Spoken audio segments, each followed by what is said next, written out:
Ito po ang ating mga ingredients. Hindi po ako nagpo-promote ng produkto, pero ito po talaga ang ginagamit ko. Ketchup, banana ketchup, ang Mamacita's barbecue marinade, ang perils, yan, ang ating black pepper, at ang ating garlic. Kanin din natin ang brown sugar. Okay, ganito lang ang pag-mix natin ng ating mga ingredients. Ayan. Ang ating Mamacita's half cup of Mamacita's marinade barbecue sauce. Make sure na simutin nyo kasi sayang naman. Makakadagdag ng panlasa sa gagawin nating barbecue yan. And then ang ating ketchup, half cup of ketchup also. Simut-simut lang natin ha, kasi sayang naman yung matitira. Yan. Ang ating brown sugar,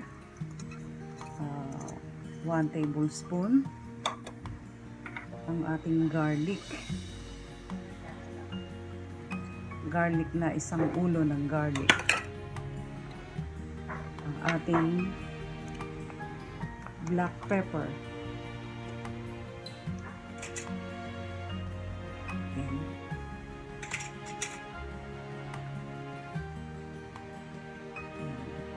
Tansyahin nyo na lang kung gaano yung gusto nyong anghang, pero sa tingin ko okay na yan din yan. And then mix lang natin siya dito sa bowl. Kasi ang imamarinate natin half kilo of pork belly. So, okay na yan. Mas maraming bawang, mas masarap.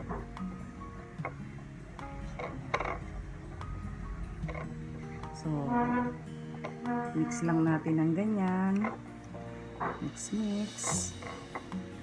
And then, saka natin ilalagay ang ating pork belly.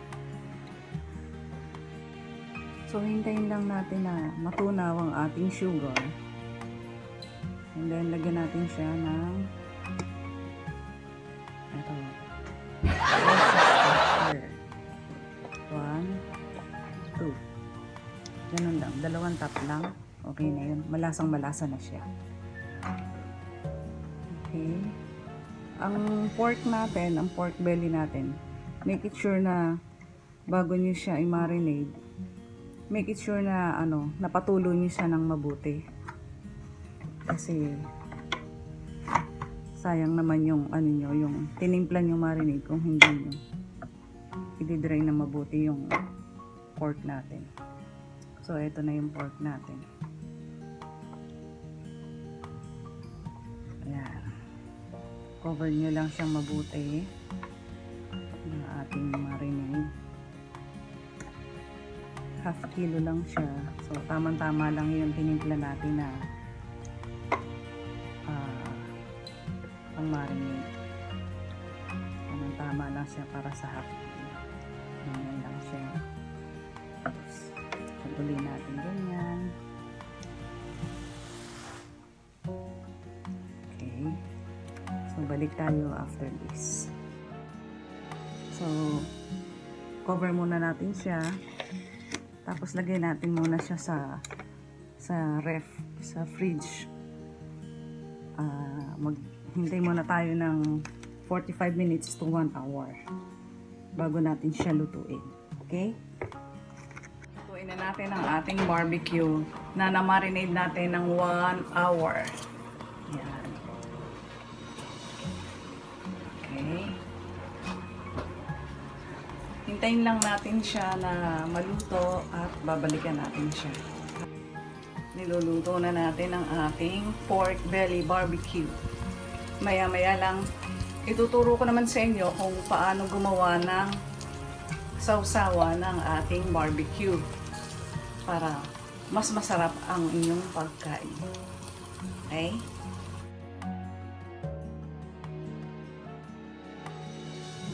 may tuturo ko naman sa inyo kung paano gumawa ng sausawa ng barbecue. Ito, half cup of vinegar, half cup of water, and then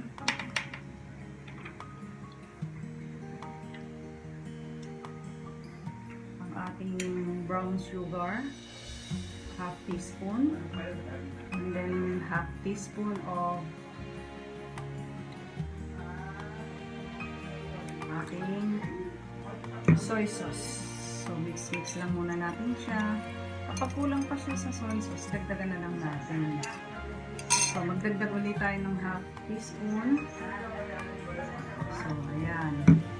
Huwag muna tayo maglalagay ng ano natin, ng ating salt kasi baka mamaya maalat na siya. Titikman muna natin siya. Tapos ilagay na natin ang ating garlic. At least 3 cloves of garlic.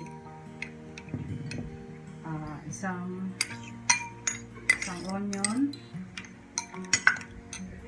Ang ating pepper. Lagyan natin siya ng pepper. Black pepper. So, ganyan lang ang ingredients na ang paggawa ng sausawa ng barbecue.